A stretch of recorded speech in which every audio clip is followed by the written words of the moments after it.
നമസ്കാരം. 2025 പുതുവർഷം തുടങ്ങുമ്പോൾ ജനുവരി മാസത്തിൽ 7 നക്ഷത്രക്കാരെ തേടി മഹാരാജയോഗം വന്നു ചേരും. ആ 7 നക്ഷത്രക്കാർ ആരാണ് എന്നാണ് നമ്മൾ നോക്കാൻ പോകുന്നത്. ഈ 7 നാളുകാരെ നിങ്ങൾ ആരെങ്കിലും നിങ്ങളുടെ വീട്ടിലുണ്ടെങ്കിൽ നിങ്ങൾ ആ നാളുകാരിലേക്ക് ഈ വീഡിയോ മാക്സിമം ഒന്ന് ഷെയർ ചെയ്ത് കൊടുക്കണം കേട്ടോ. അവരെ സംബന്ധിച്ചിടത്തോളം പുച്ഛിച്ചവരും പരിഹാസിച്ചവരും എല്ലാം അവരുടെ ഉയർച്ച കണ്ട് ഞെട്ടാൻ പോകുന്നൊരു മാസമാണ് ഇത് ജനുവരി 2025 എന്ന് പറയുമ്പോൾ. അപ്പൊ ആദ്യത്തെ നക്ഷത്രം എന്ന് പറയുന്നത് ചിത്തിര നക്ഷത്രമാണ്. ചിത്തിരക്കാരെ സംബന്ധിച്ചിടത്തോളം ജീവിതത്തിൽ സന്തോഷം കൈവരുന്ന മാസമായിരിക്കും. ജീവിതത്തിൽ ഒരുപാട് ദുഃഖങ്ങളും ദുരിതങ്ങളും ഒക്കെ അനുഭവിച്ചുകൊണ്ടിരുന്ന ആൾക്കാർക്ക് 2025 ഈ ജനുവരി മാസത്തിൽ വളരെയധികം ഭാഗ്യ അനുഭവങ്ങൾ തേടി വരുന്നതായിരിക്കും. കുടുംബത്തിലെ മംഗള കാര്യങ്ങളൊക്കെ നടക്കും. ഇപ്പൊ തൊഴിലൊക്കെ ചെയ്യുന്നവരെ സംബന്ധിച്ചിടത്തോളം തൊഴിലെടുത്ത് അംഗീകാരങ്ങൾ തേടി വരിക, പ്രശംസകൾ, മേലധികാരികളിൽ നിന്ന് പ്രശംസകൾ ലഭിക്കുക. വിദ്യാർത്ഥികളെ സംബന്ധിച്ചാണെങ്കിൽ നോക്കണം, വിദ്യാർത്ഥികൾക്ക് വിദ്യാവിജയം, അതായത് നമ്മളിപ്പോൾ പുറത്തൊക്കെ പോയി പഠിക്കണമെന്നൊക്കെ ആഗ്രഹിക്കുന്നവർക്കാണെങ്കിൽ അതൊക്കെ നല്ലൊരു സമയമാണ്. കടബാധ്യതകളൊക്കെ തീർക്കാൻ സാധിക്കും. ഒരു നക്ഷത്രം എന്ന് പറയുന്നത് അശ്വതിയാണ്. അശ്വതി നക്ഷത്രക്കാരെ സംബന്ധിച്ചിടത്തോളം തൊടുന്നതെല്ലാം പൊന്നാക്കി മാറ്റാൻ പറ്റുന്ന ഒരു വർഷമാണ് ഈ 2025 ജനുവരി മാസം. നമ്മൾ കുറേ ആയിട്ട് ആഗ്രഹിച്ചിരുന്ന കാര്യങ്ങളൊക്കെ നേടി, സാമ്പത്തിക പ്രയാസങ്ങളൊക്കെ മാറ്റി ജീവിതത്തിൽ മുന്നേറാൻ സാധിക്കുന്ന ഒരു വർഷമാണ് അശ്വതിക്കാരെ സംബന്ധിച്ചിടത്തോളം ഈ ജനുവരി 2025. കുടുംബത്തിന്റെ മംഗള കാര്യങ്ങൾ നടക്കും, സാമ്പത്തികപരമായിട്ടുള്ള പ്രശ്നങ്ങളൊക്കെ നീങ്ങും. അടുത്ത നക്ഷത്രം എന്ന് പറയുന്നത് പൂയം നക്ഷത്രമാണ്. ധനം കൊയ്യുന്ന ഒരു വർഷം എന്ന് നമുക്ക് പറയാം.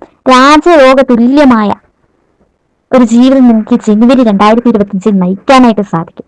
അടുത്ത നക്ഷത്രം എന്ന് പറയുന്നത് തിരുവാതിര നക്ഷത്രമാണ്. തിരുവാതിര നക്ഷത്രക്കാരെ സംബന്ധിച്ചിടത്തോളം ദൈവത്തിന്റെ അനുഗ്രഹം വളരെയധികം ഉണ്ടാകുന്ന ഒരു സമയമാണ്. പുതിയ വീട് വെക്കാൻ, അഥവാ കടബാധ്യതകളൊക്കെ ഉണ്ട് അതൊക്കെ തീർക്കാൻ വിദ്യാർത്ഥികളെ സംബന്ധിച്ചിടത്തോളം അത്യുത്തമമായ ഒരു സമയമാണ്. നമുക്ക് എന്തെങ്കിലുമൊക്കെ തീരുമാനങ്ങളൊക്കെ എടുക്കാൻ പറ്റിയ ഒരു സമയമാണ് ഈ 2025 ജനുവരി മാസം. അടുത്ത നക്ഷത്രം എന്ന് പറയുന്നത് രോഹിണി. രോഹിണിക്കാരെ സംബന്ധിച്ചിടത്തോളം കുറേ നാളുകളായിട്ടുള്ള മനപ്രയാസമൊക്കെ മാറി നല്ലൊരു ജോലിയിലേക്ക് വിദേശത്തൊക്കെ പോകാൻ പറ്റുന്ന നല്ലൊരു സമയമാണ് ഈ ജനുവരി മാസം. സാമ്പത്തികമായിട്ട് ഒരുപാട് ഉയർച്ച ലഭിക്കും. ഭാഗ്യ അനുഭവങ്ങൾ നിങ്ങളെ തേടി വരും. സന്താനയോഗം, സന്താനങ്ങളൊന്നും ഇല്ലാത്തവരുന്ന ആൾക്കാർക്കാണെങ്കിൽ സന്താനയോഗം കാണുന്നുണ്ട്. വീടൊക്കെ വെക്കാൻ പറ്റുന്നു, വാഹനങ്ങളൊക്കെ മാറ്റി വാങ്ങാൻ സാധിക്കും. അടുത്ത നക്ഷത്രം എന്ന് പറയുന്നത് പുണർന്നമാണ്. ദൈവത്തിന്റെ അനുഗ്രഹമുള്ള ഇതുവരെ ആഗ്രഹിച്ച അങ്ങനെ സങ്കടങ്ങളൊക്കെ ഉണ്ടായിരുന്നൊക്കെ മാറിപ്പോകും. എന്തെങ്കിലുമൊക്കെ ദുഃഖങ്ങളൊക്കെ ഉണ്ട് അതൊക്കെ മാറി സന്തോഷത്തിലേക്ക് അവർക്ക് കിട്ടും. ഇഷ്ട തൊഴിൽ കിട്ടും. കർമ്മരംഗത്ത് പുരോഗതി ഉണ്ടാവും എന്ന് പറഞ്ഞാൽ ചെയ്യുന്ന ജോലിയിൽ ഉയർച്ച എത്തും. വിവാഹം, അതായത് ഇപ്പോഴത്തെ കുറേ നാളുകളായിട്ട് പ്രണയിക്കുന്ന വ്യക്തികളൊക്കെ ആണെങ്കിൽ പ്രണയ സാഫല്യം, അതേപോലെ സന്താന യോഗം, വീടിന് തന്നെ ഒരു ഐശ്വര്യം, അതായത് വീട്ടിലുള്ളവർക്ക് തന്നെ ഈ പുണർന്ന നക്ഷത്രക്കാരുള്ളത് കൊണ്ട് വീട്ടിലുള്ളവർക്കും കൂടി അനുഗ്രഹമായിരിക്കും. അടുത്ത നക്ഷത്രം വിശാഖം. വിശാഖംകാരെ സംബന്ധിച്ചിടത്തോളം മനപ്രയാസങ്ങളൊക്കെ ഒരുപാട് അനുഭവിച്ച വ്യക്തികളാണ്. അപ്പൊ അവർക്ക് മാനസികമായിട്ടുള്ള പ്രശ്നങ്ങളെല്ലാം, അതായത് മനപ്രയാസമെല്ലാം മാറി കാര്യവിജയം, എന്ത് കാര്യത്തിനായിക്കോട്ടെ ഇറങ്ങി പുറപ്പെട്ടാലും 100% വിജയിപ്പിക്കാൻ പറ്റുന്ന ഒരു വർഷമാണ്. തൊഴിലിലാണെങ്കിൽ ഉയർച്ച ഒക്കെ ഉണ്ടാവും. അടുത്ത നക്ഷത്രം എന്ന് പറയുന്നത് രേവതി നക്ഷത്രം.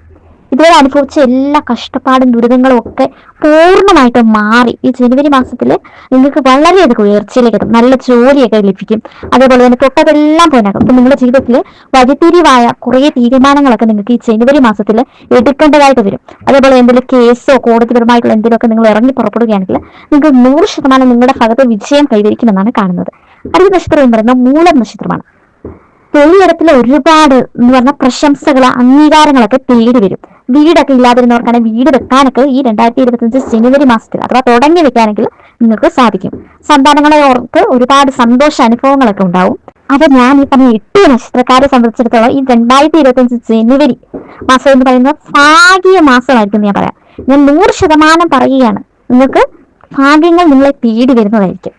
അപ്പം ജ്യോതിഷ സംബന്ധമായ കൂടുതൽ അറിവുകൾ ലഭിക്കാൻ നമ്മുടെ ചാനൽ സബ്സ്ക്രൈബ് ചെയ്ത് കൂടാൻ മറക്കരുത്. നന്ദി.